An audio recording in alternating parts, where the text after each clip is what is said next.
Hello and welcome to the Psychodynamic Psychotherapy explanation to a CPN station. And the example that you saw there in the video was a question which was based on a similar scenario which had come up in the CASC exam, where you're faced with a CPN or care coordinator who's having difficulty managing a client of his and is requesting that you take on the role of care coordination despite you also seeing the patient for psychodynamic psychotherapy.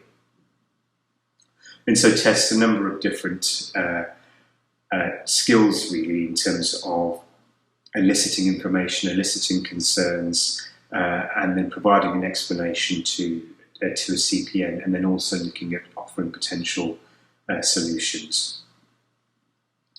And in terms of how psychodynamic psychotherapy gets tested in the CASC, from what I'm aware of, other stations that have been known to come up have been assessments on suitability for psychodynamic psychotherapy and presenting this to a consultant. And so if you have a look on this module, you'll see a video and tutorial on that as well.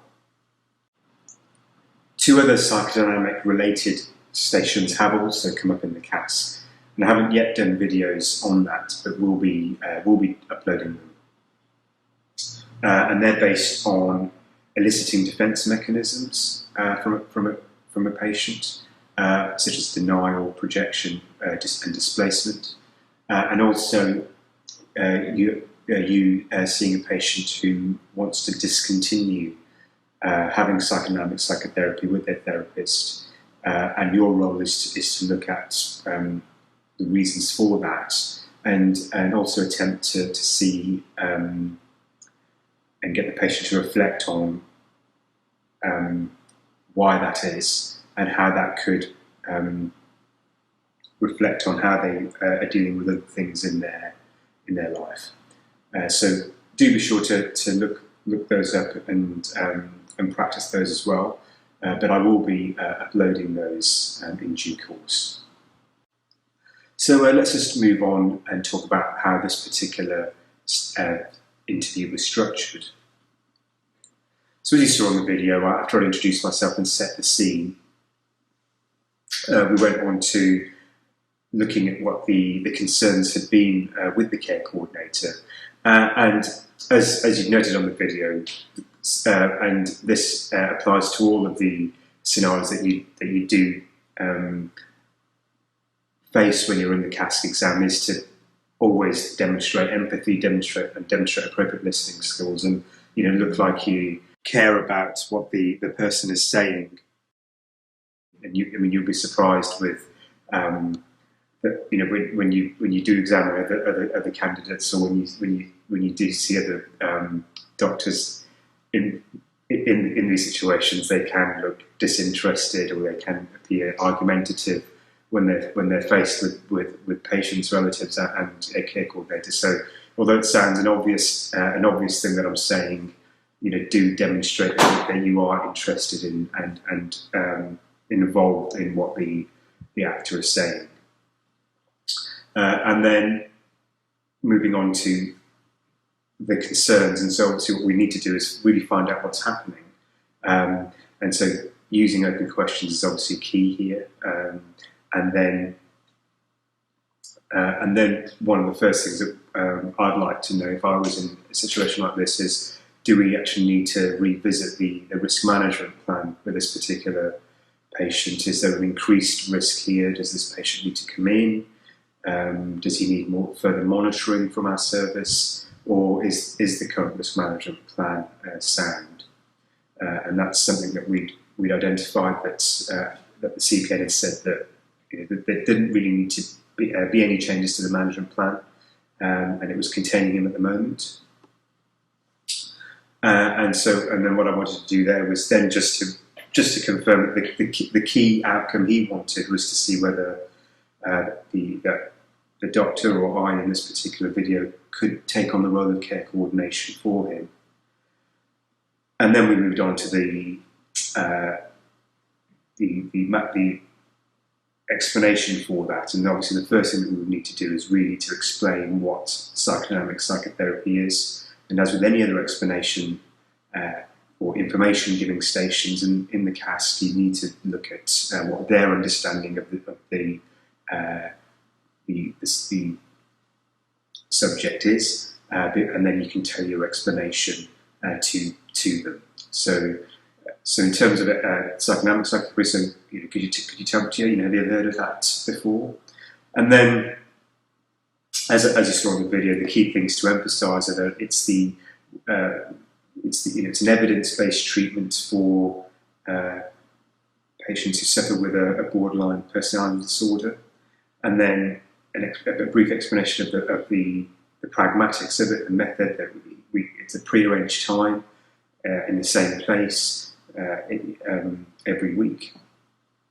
Each of the sessions lasts between 45 minutes to an hour, and the purpose of this treatment is to allow the patient to talk about difficult and potentially traumatic issues in their upbringing, to discover how these may have led to inappropriate coping skills in the present day, such as self-harming, and that the key things that make this type of therapy successful are that the therapist is boundaried and non-judgmental, and so the patient can reflect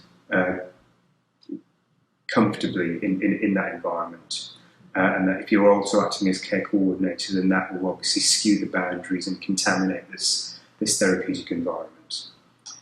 So, and that's when we move on to in terms of offering reasons for refusal. So we mentioned the fact that we can't care coordinate because it can skew these boundaries.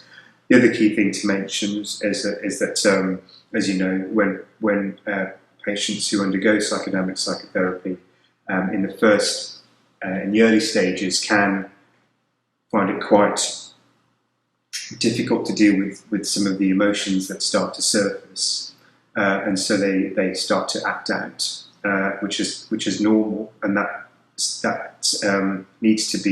information needs to be relayed to the care coordinator, that this is a normal part of the healing process, really.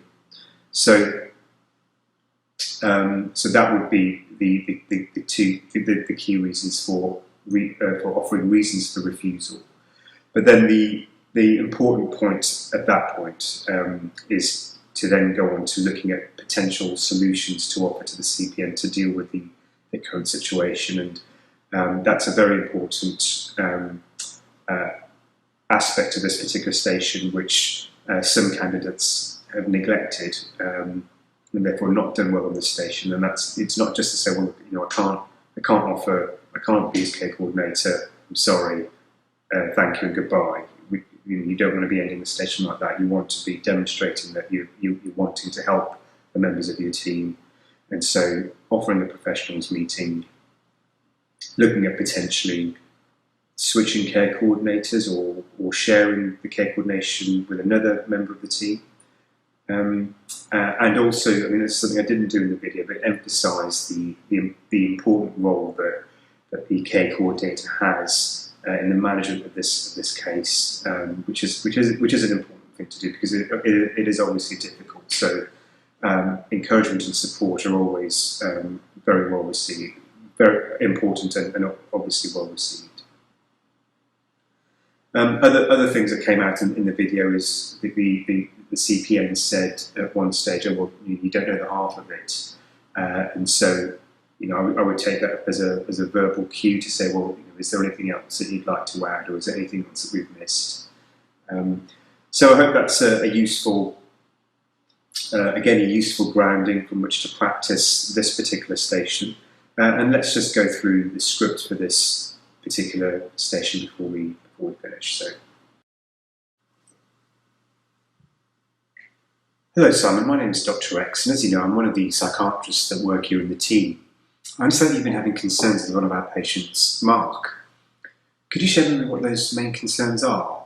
So starting off with the open question, empathic statements such as, Simon, I see it's obviously been very difficult for you. Or other additional empathic statements could be, yes, I appreciate you have a large number of patients on your caseload at the moment. The key thing at the beginning is if the social worker or the care coordinator says, can I just discharge him to you? I'm not going to give a definite yes or a definite no at the beginning. I'll just say, well, would it be okay if we had a chat about it first and then come to a decision about it at the end? Is always a line I like to use. That it maintains rapport and then allows you to complete the task. So, moving on. Could you talk me through the last time you spoke to him? What's he doing differently? As we've said before, what we're looking at here is just really exploring his current behaviour to see if there needs to be a change in his risk management. So do you think his recent behaviour has changed to the extent that we would need to revisit his risk management plan? And then we move on to the key part of the task is to explain the treatment of psychodynamic psychotherapy and then offer reasons as to why it would be inappropriate for us to take on the role of care coordination. So as I've said with every other information giving station, you want to understand what their knowledge of the topic is and then tailor your explanation to that. So at the moment I'm treating Mark with a type of talking therapy called psychodynamic psychotherapy. Have you heard about that? Psychodynamic psychotherapy is a type of talking therapy where Mark discusses difficult and possibly traumatic issues about his personal life, which can then allow him to discover how these have led to inappropriate coping skills. For example, harming himself. Does that make sense? You could add there. And then, in order for the treatment to work, the therapeutic environment has to be non-judgmental, have clear boundaries, to be emotionally containing for him. Does that make sense? And the other sentence to also include is also an explanation just of the actual method of what happens, so that with this type of talking therapy we meet at a set time in a set place, and each session lasts up to an hour, and these are done on a weekly basis, and in cases such as this we may need it up to at least 10 months for the treatment to show some effect. So, and I think the key thing, obviously, when you're explaining talking therapies, is to have some set learned generic lines for the various types of talking therapy, so that when you're faced with a station like that, you'll be able to deliver the information confidently. A good source of information is obviously the Royal College leaflets around the talking therapies, from which you can then construct your generic answers around for the exam.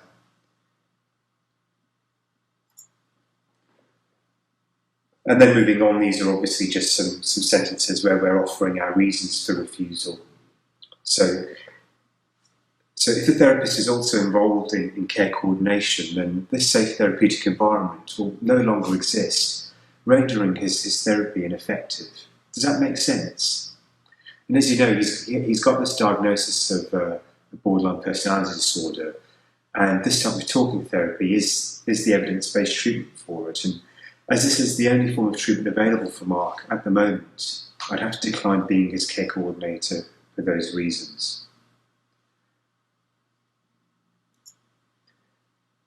And then the issues around acting out. So psychodynamic psychotherapy, especially in its early stages, can bring many stressful emotions to the surface, and patients can subsequently act out on these emotions, e.g. by self-harming. And obviously, I mean, a good thing to do is tailor the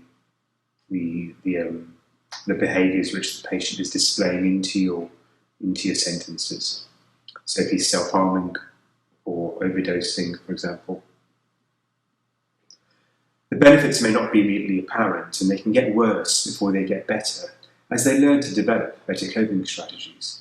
Does that make sense? And then moving on to the final part of the interview, where we're looking at offering potential solutions to the care coordinator. So again, an empathic statement demonstrating the fact that you're aware that this isn't a nice situation to be in, where you're having to manage a borderline patient who's demanding of time and when you've already got a difficult caseload to manage. So simple sentences such as, "Simon, I really do appreciate that you have a large caseload, but you really do have an extremely important role to play in Mark's recovery." So an emphasis there. Could we discuss this in the team to see if there's an alternative way in which he could be managed? For example, we could look at changing the care coordinator or sharing your caseload, which I think is the best way forward, really, in a situation like this, is to discuss it in a team meeting and try to brainstorm potential solutions. So I hope this particular tutorial has been useful for you. Good luck with it, and I will see you in the next tutorial.